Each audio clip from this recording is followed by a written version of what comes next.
Nay, ibili mo naman ako ng bagong bag. Luma na kasi itong ginagamit kong bag eh. Nakakahiya sa mga friends ko. Anak, wala pa kasing pera si mama eh. Pwede bang pagtiyagaan mo muna yan? Nay, sabihin niyo lang na ayaw niyo talaga akong bigyan. Hindi yung ang dami niyo pang palusot. Kung alam ko lang na hindi mo din pala kayang ibigay lahat ng gusto ko, di sana hindi mo lang ako kinuha kay tatay. Puwisit naman oh. Pasensya ka na ha. Di bale, babawi na lang si mama sa susunod. Wow! Babawi? Ilang beses mo nang sinabi yan, Nay? May nabago ba? Buisit!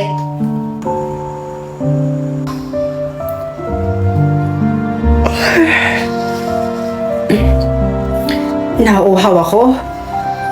Makapunta nga muna sa kusina.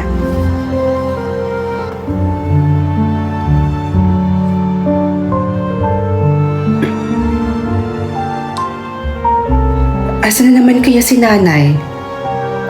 Bakit parang napapadalas na yung pag-alis niya tuwing gabi? Oh anak, ang aga mo namang gumising. Saan po ba kayo nagsisipunta tuwing gabi? Palagi na lang po kasi kayo nawawala. Pasensya ka na anak ha. Talagang may inaasikaso lang ang nanay araw-araw. Iwan ko nga sa inyo.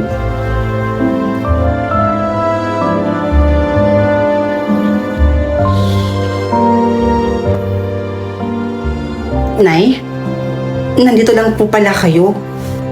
Oh anak, bakit? May kailangan ka ba?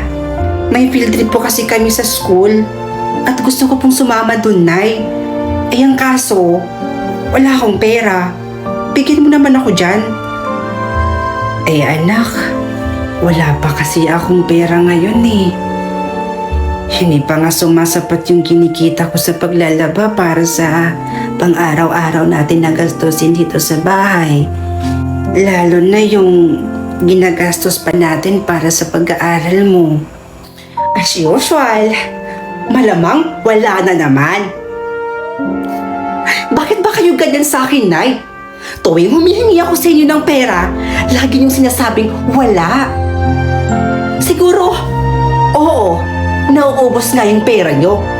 Kasi, sigurado akong pinanlalalaki niyo yung sinasahod niyo. Alam ko na. Kaya kayo nawawala tuwing gabi. Kasi nakikipagkita ka sa kabit mo. Anak, hindi totoo yan. Kung alam mo lang, anak, sa tuwing humihingi ka sa akin na hindi ko na ibibigay,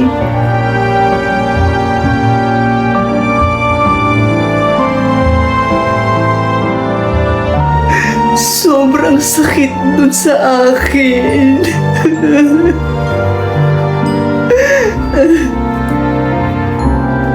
Pero mas pinili kong makaipon para sa kinabukasan mo, anak ko.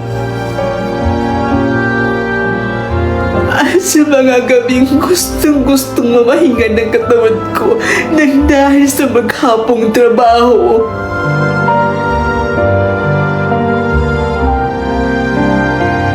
Hindi ko na inisip yung sarili ko, anak. Dahil ang gusto ko, maibigay ko ang lahat ng gusto mo. Kasi anak, matanda na si nanay. At gusto ko, bago ako mamatay, may maiwan man lang ako sa iyo.